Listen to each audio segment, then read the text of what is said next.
just wanted to start today with some conversations, informal ones between myself, I'm Nina Danino, and Mark Dean, and talk a little bit in our session. Later on there will be two other conversations this afternoon, which are on the program that you can access through our website. And we just thought we'd start with an introduction to the project itself and how it grew, how it was initiated, and the thinking around it, and what its sort of work was in the beginning, and perhaps where we are with it today, because it's this is a sixth year that it's been running. And I'd like to very much thank Chase for the funding that's enabled the project. Each year we've had a small grant to continue it, with much support from Chase, which is a research-centered organization that funds research in the UK. And also to thank Goldsmiths, Essex University, who is our partner in the Chase funding, and Jeffrey Geiger, who's not here but was very, very helpful and supportive, and indeed central to the initiation of the project. And also Mark Dean and his chaplaincy projects, whom we teamed up with following the symposium. So maybe I should start, maybe Mark, do you want to say anything before I go into the project itself? I'll just say hello. My name's Mark Dean. I'm Coordinator of Arts Chaplaincy Projects, which is, as Nina's just said, is a partner in religion and art. I think, Nina, if you'd like to tell us a little bit about the symposium. What we thought we'd do is use our website, which you can see projected behind us, which is religionandart.org. And we thought we'd just run through chronologically, really, the projects. The starting point was a symposium, which I was part of, but I didn't organize. That was Nina's project. So we thought that if Nina, if you'd like to start telling us a little bit about the symposium, and then we can take it from there. And I'll get the website up. Okay? Yeah, so it was 2019, actually. 2019, at the start of, sort of before COVID really hit, I think. And I'd been sort of I've always featured aspects of religion in my work, in the sense that it's been there since a film I made called Stabat Mater. So, but I felt I'd found a way to to sort of reference that in my work, rather than it being work about religion or a particular kind of message around religion. But so anyway, I'd kind of been made films that people seem to have thought about in terms of the religious, or including religious discourse. And so sometimes I would encounter students who also were working along these lines, interest in saints, or an interest in theology, or an interest in abstract theological concepts like the visionary or ecstasy, or, you know, and so forth. So sometimes when that happened, you know, we'd have like conversations, and I did have certain conversations with people, with one or two students in the BA where I teach, whom we sort of connected over this topic, which on the whole isn't really a sort of topic that is very much addressed in art schools. So then I was involved with some research, PhD supervision, and I attended some seminars, and then I discovered that there were quite a lot of projects, actually, a number of projects, very interesting projects by different researchers, which were sort of touching on this area, but were not really being very open about it, or even explicit about it.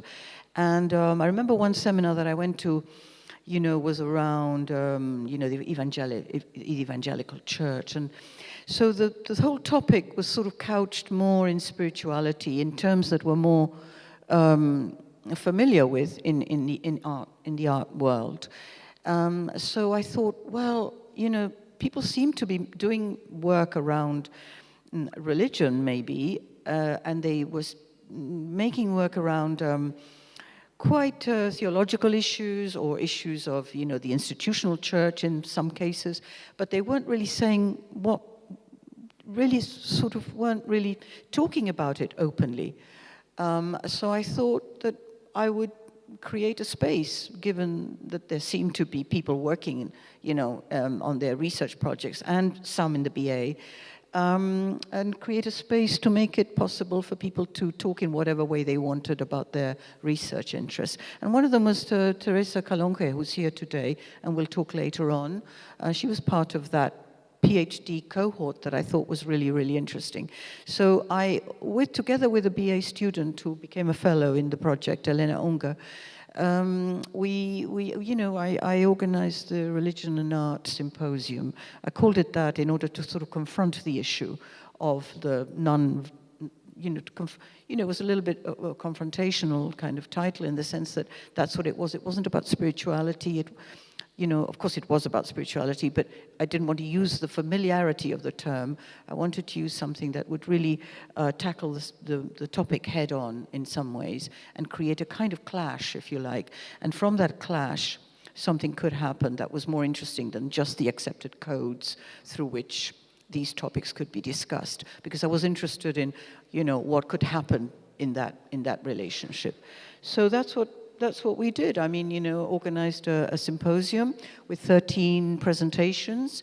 From Linda Mary Montano, who was wonderful and felt very honored to host her, and through to art historian, a range of people. It wasn't really just artists. It was some artists. It was theologian, art historians, some sound people. And then we had a lunchtime program as well, which is still on air, of some films during lunchtime of people who also been dealing in this way with the work, or felt that their work could contribute to this space. So that all that information is on the symposium page of the website. And then after the symposium, which was really great, and also it was great. Some topics came up at the end of it, but then it seemed to be very successful. A lot of people logged on that day. We were already in COVID because we had to postpone it from the April, which was going to be in person here, to remote. And it was like 90 people, 100 people. It was like a lot of people there. And it kind of proved very, very kind of connective. And then after that, I can't remember, Mark, whether you were somehow I recall that we talked in person, but we couldn't have been in person. We would have been on remote. Yes. So I was part of the symposium. So Mark also, sorry, just to say that Mark also was part of the symposium. He also showed in the symposium.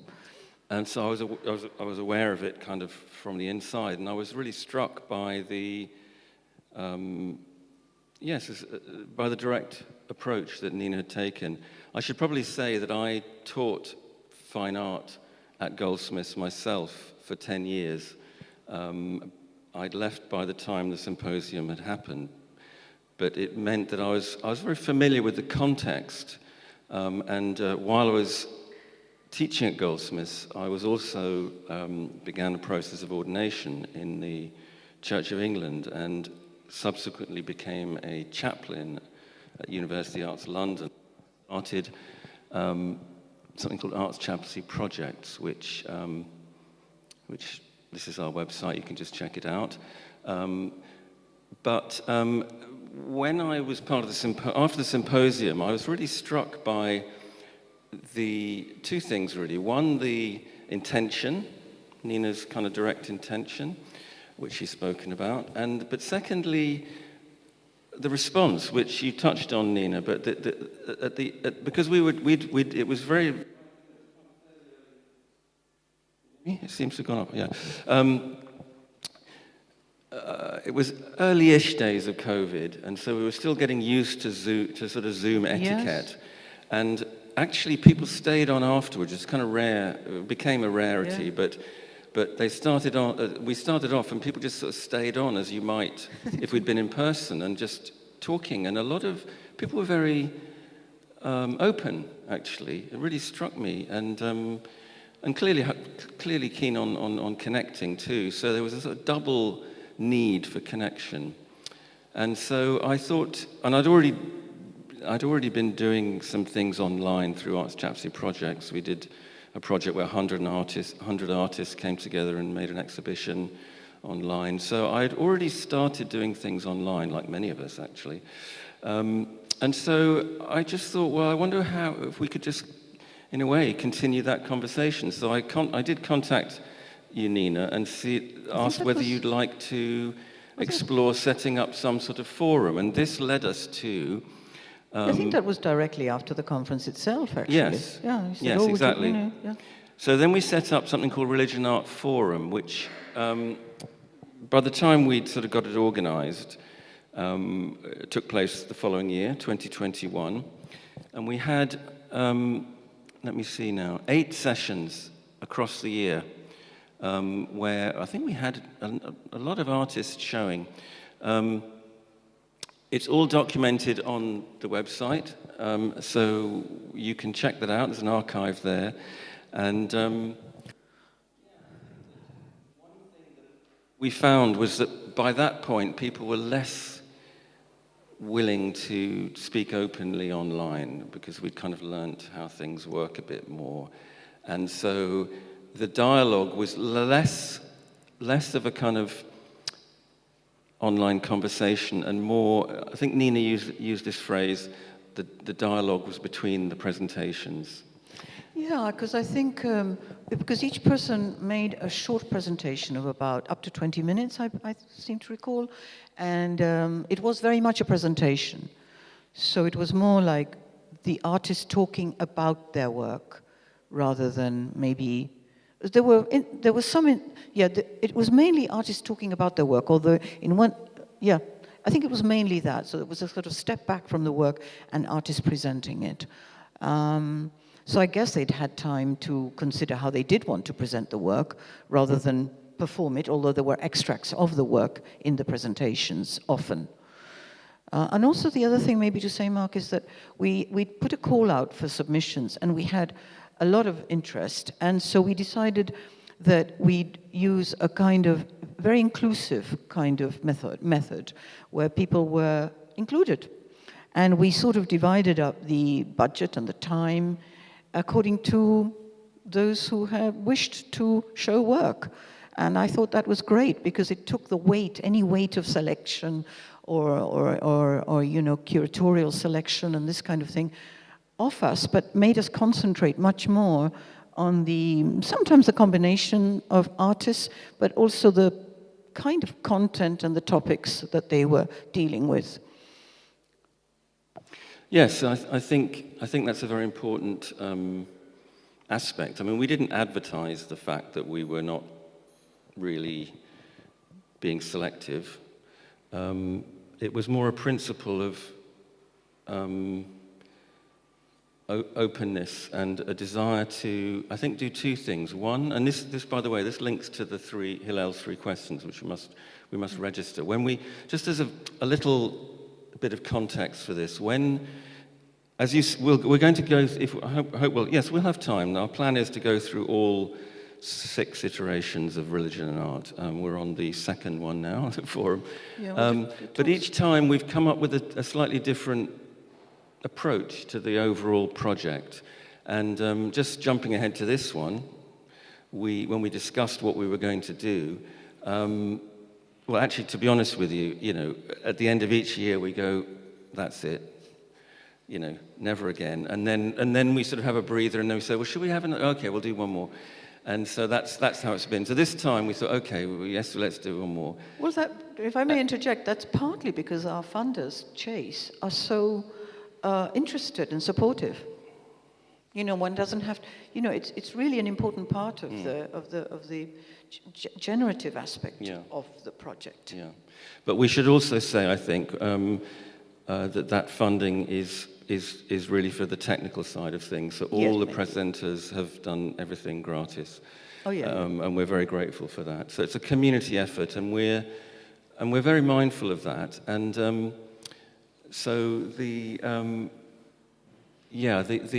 came up with this idea. Well, I think it was my suggestion, the subjective, and that was really drawn from Nina's recent work on publishing a series of interviews that she. I mean, maybe you should talk about this, but shall I just quickly say it, or do you want to talk about it? No, you. Yeah. Okay. So Nina, Nina has recently published on through Lux a series of interviews with women filmmakers associated with the London Filmmakers Co-op, and it was under the title of The Subjective. And I read some of these, and I found the basic approach and concept very interesting. So I said, why don't we develop that? And Nina, you said, yes, that'd be great. But then we thought, a bit like Nina was talking about the use of the term spirituality, which is a very important term and a very helpful term, but it can also be a little bit vague sometimes. And ditto, I think the term subjective, art historically, the term subjective or the subjective is, I would say, very important, but also has similarly become a little vague at times. And so we were a bit careful about that. So we thought, well, we need something else to sort of anchor this term, the subjective. And when we were talking around it, I just mentioned these 3 questions of Hillel the Elder, which have always been very important to me. I was introduced to them by actually the person who taught me about Christianity, but he happened to be Jewish. He was born into a Jewish family. He became a Christian priest eventually, but he was very open to different faiths, and he certainly hadn't forgotten his Judaism. So he introduced me to these 3 questions of Hillel the Elder, who was operated 2 millennia ago. But the questions that he posed are still very much part of Jewish culture today, and they are, I think, very relevant universally. I think they're universal philosophical questions, and just to run through them, the first question is, if I'm not for myself, who will be for me? And then the second one is, if I'm only for myself, what am I? And the third one is, if not now, when? So they were formulated at a time when religion and philosophy weren't as separate disciplines as they might be considered today. So you can approach them, philosophically, and I think they certainly have a kind of universal application. But anyway, Nina, you felt that would be a good key to offer people. I mean, some people have picked up on it more than others, but that was our key. So that's just the background to this. But just going back to the forum and our kind of our open approach, I think it's very much based on an understanding that artists, and also we've worked with writers and art historians, but practitioners working in the field of art who are also interested in religion. And we've never defined what religion or what art is. We're interested in people's own perspectives on that, and they're welcome to come and share that. But we recognize that, although there are a lot of people out there interested in these subjects, and hopefully some of you here today, but certainly have been engaged with our project over the last 6 years, and there's a long history, of course, it can be a bit of a lonely path to tread, because it's difficult when you can't really speak about it in certain situations. It can be a bit isolating, but also it lends itself to quite intense and focused individual practice.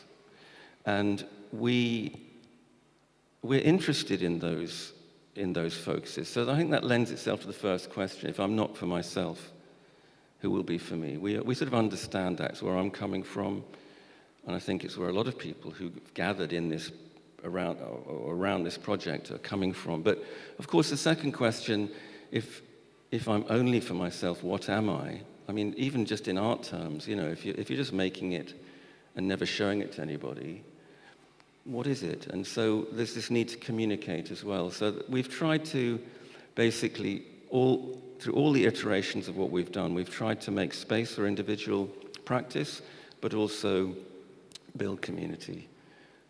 Yeah. Yes, I mean, how are we doing for time? I mean, maybe Should we jump on to the next iteration? Yeah. The next, after the forum where we hosted a lot of artists, we decided to invite art historians to do more like a conventional lecture, and so there we invited 4. Currently on the website there's only 3. There's 3, but we did invite 4 quite well-known, very well-known historians to talk about religion and art in their context, or their field of specialism. So one would have been theology. Tina Beattie is a theologian, feminist theologian, and then there was the then curator of the Warhol Museum, and he was also the curator of Warhol's religious Warhol and Religion exhibition. I haven't got the correct title of it, but so on that basis. Sorry, Mark, do you know it? Yes, it was called Andy Warhol's Revelation. Yes. Andy Warhol Revelation. Yes. Yeah. So he gave a talk on that curation project, and Andy Warhol. So that was a kind of maybe a desire to kind of map some of these ideas back to a field of learning, to go back to scholarship perhaps, and to see how scholarship could feed into the discussion, maybe not artist-focused so much as the forum had been, which had been presentations, and people often struggling to kind of present their work in the way that they saw fit for this quite unique space, you could say, because I think many of them hadn't been asked before to contextualize it in that way, or to present it in that context. So this was like a sort of a mapping out into the field of scholarship and how that could feed the project. And it was extremely interesting. And the third talk was by Jarell Robinson Brown, who was speaking on Catholicism and the French School of Music. Very informed, but also, again, very personal, which leads me, Nina, to, I think it might be helpful to just to acknowledge that these three speakers who were, it's a little bit more curated, I guess, than the forum. Yes, it was by invitation. Yeah, but we didn't set out. I don't think we set out to do this, but all 3 of them were speaking from a Catholic perspective. Not necessarily Roman Catholic, I mean, Jarell's Anglican, yes, but he is from the Catholic tradition within, and also the music, so that's what he's speaking about, the Catholic tradition. So, and I think it's fair to say that although we have taken an open approach, we've never sort of tried to take a kind of a perspective where we've tried to ensure equal representation or anything like that. We haven't really been geared up for that, and also I don't think it's been our approach, frankly. And so thankfully there has been, I think, quite a broad representation of faiths and also non-faiths. Non-faiths, yeah. But which, as I say, is really flows from that individual starting point. But having said that, people have observed, and this I think is the sort of clearest instance of that there is a Catholic tendency, shall we say, within the project. Would you like to speak about that at all? Yeah, I would, because it's quite interesting with the sessions that we're going to have tomorrow, and tomorrow. I think what's really interesting is that it's managed to create a kind of space of thinking around this that's not denominational, actually.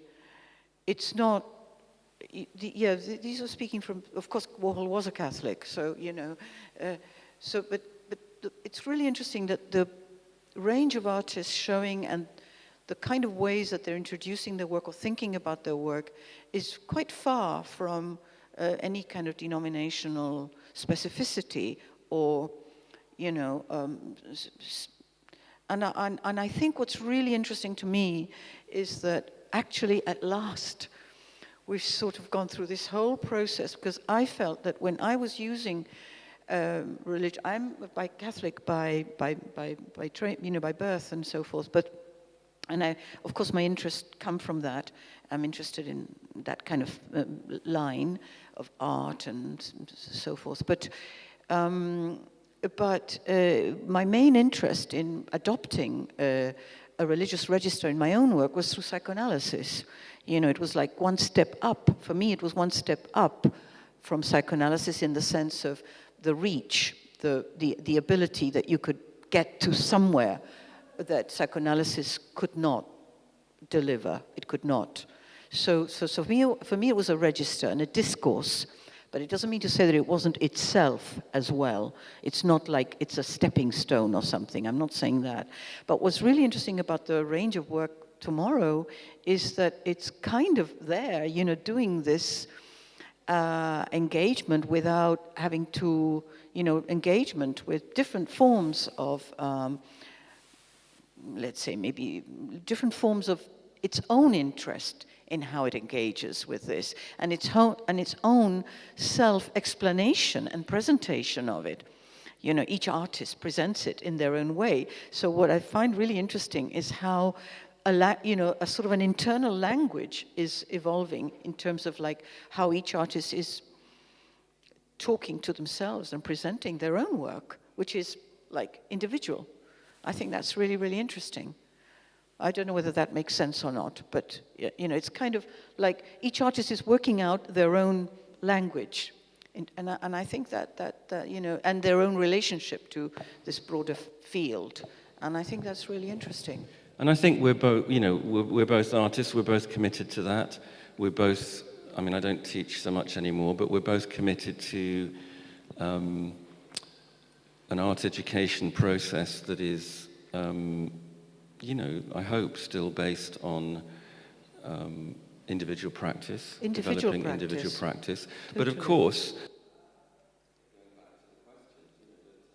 as I seem to, going back to the questions, it's not, if it's just for ourselves, what is it? And so there's this tension, of course, between individual and society, community, etc., and that is something that I think that definitely has a kind of manifests in art and also in religion. I mean, going back a long way. And so, I mean, I historically, of course, art and religion have been very connected. There was a rupture in modernism and sort of the pre-modern period, perhaps Enlightenment. But those,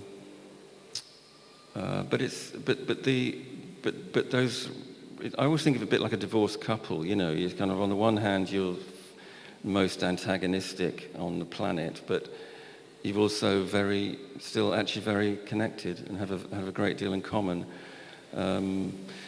So should we move on to the next iteration? Yeah. Okay. So that was the Religion Art Talks. That was also online. So the first 3 projects were online, and then in 23 and 4 we were able, hallelujah, to meet in person again, and that's what we did. It was a bit of an experiment because we'd developed this project online. We hadn't really planned any more than anyone else had planned to be online, but we did our best.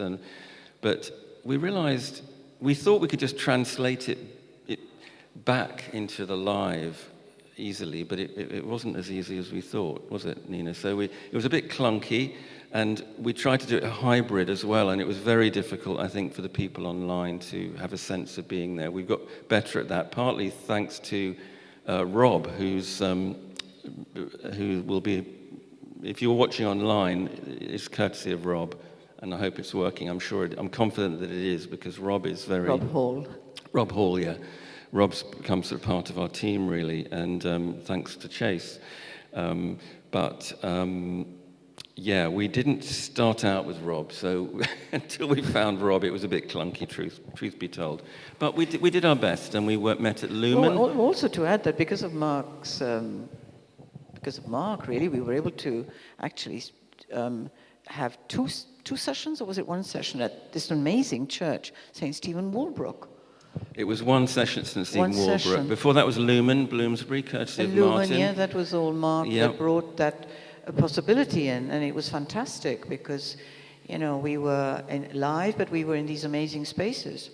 And again, once again, everybody, this is all documented online. And actually, St. Stephen Walbrook has got quite a sophisticated multi-camera setup there. So our documentation from there is quite televisual, shall we say.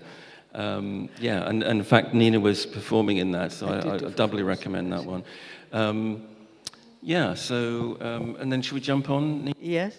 Yeah, well, yeah. We've got about 5 minutes left. Yeah. So that was our Religion Art Live, and then we did something called the Collab. Yeah, again, that was set up in Trinity, which is yes, that was church Holy Trinity Prince Consort Road, and so working in churches was very, part of the thinking around how we invite, how artists worked with that space. Yeah, so this is a sort of this is part of the collaborative approach of Arts Chapsy Project. So Arts Chapsy Projects connects arts practitioners with spiritual communities.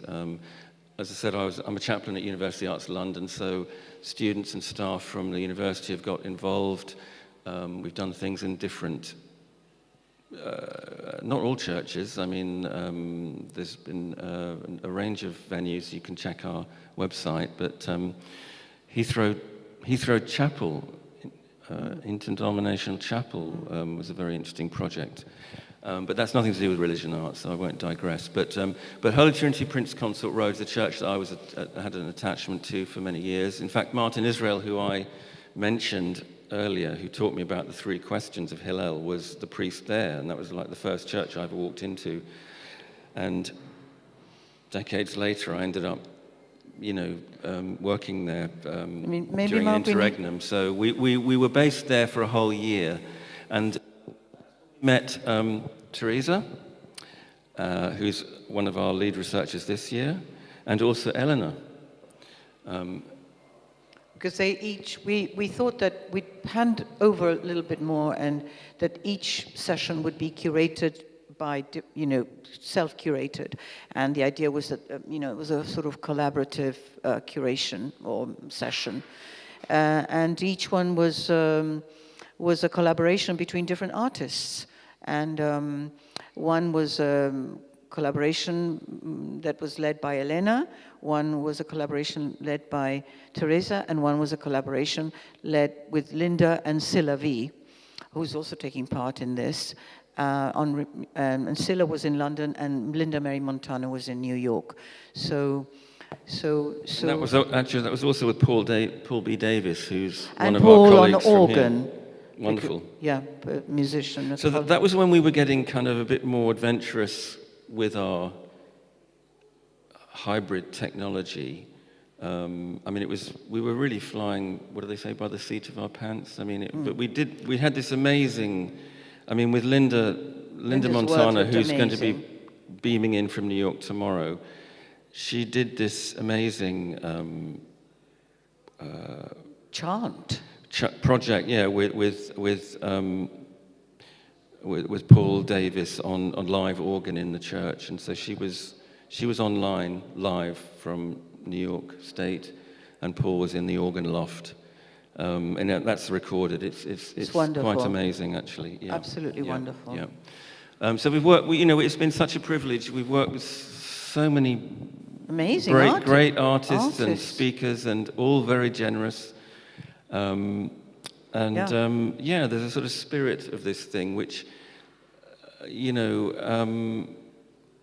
we're not perfect, but we never set out to be. We just set out to to work with whoever would like to, Yeah. who would be interested in the project. And now Teresa's giving us a 3-minute warning. Yeah. Great. So that just brings us So up to today. today, yes, which is back to where we started. So we hope that you will stay with us. We're going to have, unfortunately, due to somebody getting injured, Ali Gear getting injured, we've had to change the program. Initially, there was going to be another conversation following this one, but we've replaced it with a screening in here of the video program that's in another space, which wouldn't have been online otherwise. So there is a silver lining to this. So please do stay for that. It's quite a long program, so yeah, we hope you enjoy that. And then we'll be back here at 2 o'clock. Is it 2? 1:45? I think it's 1:45. Let me just check. I've got it right in front of me. At 2. At 2. 2 p.m., yes, beg your pardon. 2 p.m. And then Teresa is going to be in conversation with Nina, Harry Hudspeth, and Christian Molinar, who's flown in from the US, is sitting in the audience, which we're looking forward to. Following that, there's a conversation, again, Teresa, Mimi Nicholson, and myself. So, and that's just today. And then tomorrow we have a sort of double, twice as long. So we've got 35 presenters over the weekend. So please do stick with us. If you can't stay for the duration, don't worry, because we are going to be recording it like we've recorded all our other projects and posting them online on our website in due course. But yes, thank you so much for being here. Yeah, thank you. And see you later. See you later. Yeah, thank you.